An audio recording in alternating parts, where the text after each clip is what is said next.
Fil-jum tat-Tlieta deru fil-Qorti 14 persuna fosthom l-eks Prim Ministru Joseph Muscat u 9 kumpaniji brabta mal-inkjesta dwar il-konċessjoni tal-isptarijiet li saret mill-Maġistrat Gabriella Vella.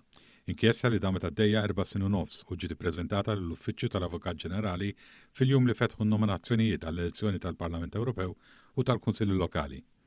Kienu għal-ħabta ta' 11 ta' filgħodu l-eks Prim Ministru Joseph Muscat dieħel fil-Qorti fejn sellem lin-nies li kienu barra l-Qorti u taw l-appoġġ. Aktar qabel bdew daħlin persuni oħrajn għal proċeduri ġejjin mill-inkjesta tal-Maġistrat Vella. Fil-fatt deru daħlin fil-Qorti Konrad Mizzi, Schembri u Adrian Hillman. Fil-bidu tas-seduta ġew ppreżentati l-akkużi. Wara sar l-eżami fil-konfront tal-persuni li deru u rappreżentanti tal-kumpaniji. Fl-eżami tiegħu l-eks Prim Ministru Joseph Muscat wieġeb għall-akkużi miġġuba kontrih bil-kliem assolutament mhux ħati. Wara l-imputati kollha wieġbu wkoll mhux ħati għall-akkużi rispettivi. Fis-seduta li saret fawla numru 22 quddiem il-Maġistrat Montebello ġiet ittrattata l-ordni ta' friżal fil-konfront tal-imputati. Hawn l-avukati difensuri fosthom l-avukati Franco De Bono u Gianella De Marco talbu l-prosekuzzjoni mill-Uffiċċju tal-Avukat Ġenerali biex turi eżatt kif wasset għall-ammonti ta' miljuni ta' euro li ġew friżati. Id-difiża eżiġiet li l-prosekuzzjoni għandha tiġġustifika dan bl-evidenza kollha li hija relatata mal-ordni tal-ifriżar. Il-prosekuzzjoni qalet kif l-ammonti tal-ordni ta' friżar ġejjin minn 1200 paġna tal-inkjesta mill-Maġistrat Gabriella Vella.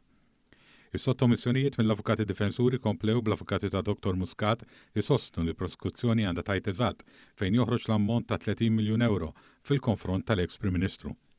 F'din l-inkjesta tela jixed reġistratur tal-Qorti li fost oħrajn qal kif din l-inkjesta tal-Maġistrat Gabriella Vella ġiet ippreżentata lill-Uffiċċju tal-Avukat Ġenerali fil-25 ta' April propju fil-jum tal-ftuħ tan-nominazzjonijiet tal-elezzjonijiet li ġejjin. Il-Maġistrat Montebello qalet li l-prosekuzzjoni biex ittella aktar xhieda, speċifikament dawk ta' importanza dwar l-ordni ta' friżar. L-avukati difensuri tal-akkużati staqsew kemm il-darba fejn jinsabu l-provi, iżda mbagħad il-prosekuzzjoni semmiet paġna 1109 l quddiem mir-rapport tal-inkjesta. Hawnhekk ġie notat kif dawn huma l-konklużjonijiet u mhux l-evidenza. Is-seduta ġiet sospiża fejn aktar minn siegħa wara il-Maġistrat Montebello ma laqgħatx it-talba tad-difiża li l-prosekuzzjoni għandha tiġġustifika l-ammont li għandu jiġi friżat tal-persuni li għaddejjin il-proċeduri.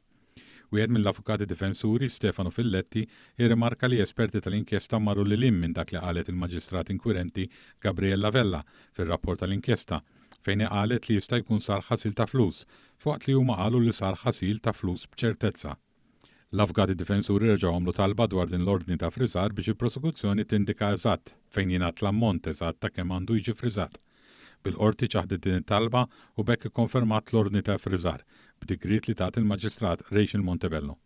Imbagħad ċedu wkoll Ren Stivala u Anthony Sherry, eks uffiċjali tal-Pulizija li kienu karigati biex jassistu lill-Maġistrat inkwirenti fl-inkjesta. Fost l-oħrajn Sherry semma kif għamel tfittxijiet fid-dar ta' Joseph Muscat. Hawnhekk semma li f'dawn it-tfittxijiet kien hemm ukoll esperti barranin u ntqal kif Muscat ikkopera magħhom. Saattant il-prosekuzzjoni talbet ukoll li l-imputati m'għandhomx jikkummentaw waqt li jkunu għaddejjin il-proċeduri, waqt li saret talba biex tkun imposta kundizzjoni fuq il-persuni li deru l-qorti li biex isifru jridu jitolbu permess il-qorti.